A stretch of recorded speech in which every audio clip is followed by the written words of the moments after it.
જો તમે અમારી ચેનલને હજુ સુધી સબસ્ક્રાઇબ ન કરી હોય તો જલ્દીથી સબસ્ક્રાઇબ કરો, જેથી અમારી નવી નવી રેસીપીઓ તમારા સુધી સમયસર પહોંચતી રહે.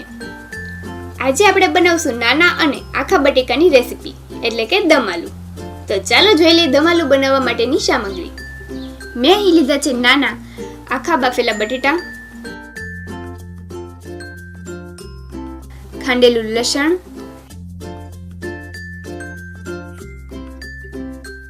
સમારેલા લીલા મરચાં, ક્રશ કરેલ ડુંગળી, ટમેટાની પ્યુરી,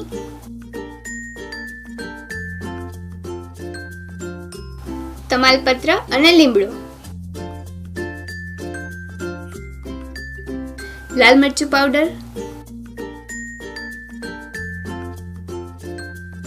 હળદર,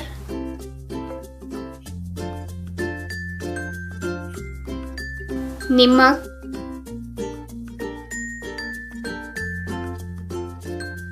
રાઈ,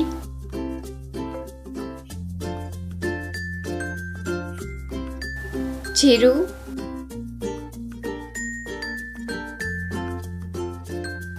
કોથમરી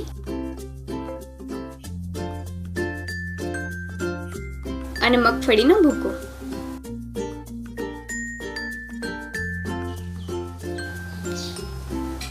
હવે કઢાઈમાં તેલ ગરમ થવા મૂકશું.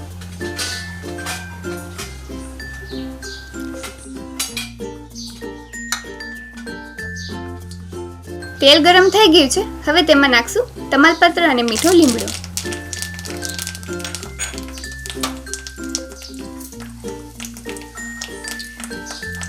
ત્યારબાદ તેમાં એડ કરશું રાઈ.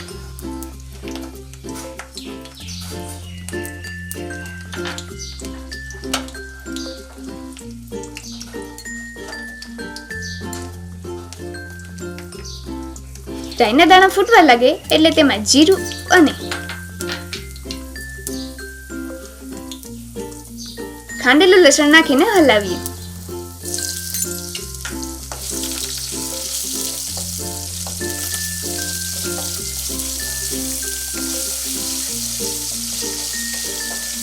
હવે તેમાં એડ કરશું સમારેલા લીલા મરચાં,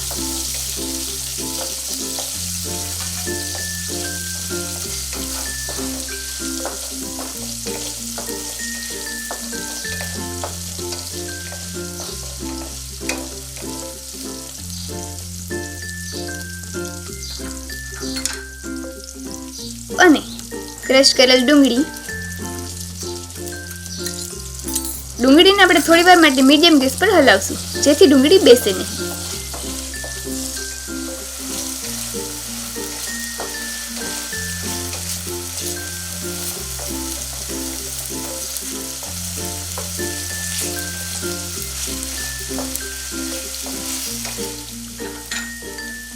ત્યારબાદ તેમાં એડ કરશું ટમેટાની પ્યુરી. હવે આપણે આને હલાવી લઈએ.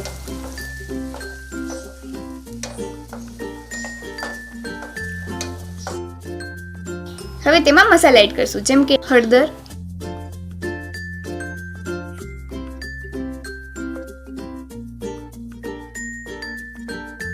લાલ મરચું પાવડર,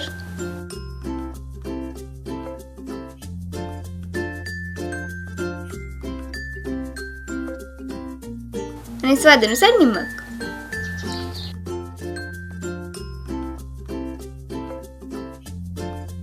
મસાલાને થોડી વાર માટે હલાવીએ.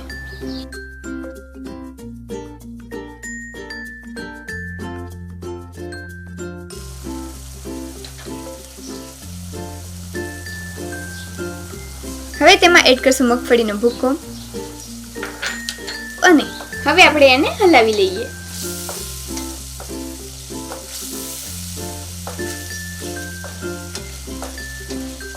હવે તેમાં એડ કરશું કોથમરી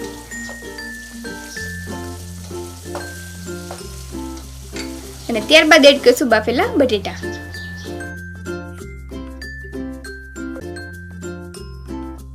હવે આપણે આને હલાવીશું.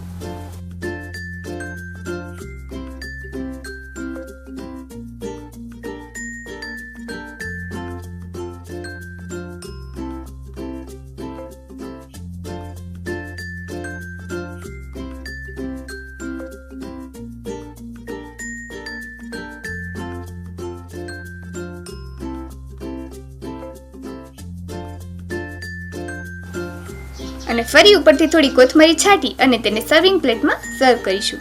તો તૈયાર છે દમ આલુ. જો તમને આ દમ આલુની રેસીપી પસંદ આવી હોય તો અમારી ચેનલને જલ્દીથી સબસ્ક્રાઇબ કરો અને બાજુનું બેલ આઇકન દબાવવાનું ભૂલશો નહીં, જેથી અમારી નવી રેસીપીઓની નોટિફિકેશન તમને સમયસર મળતી રહે.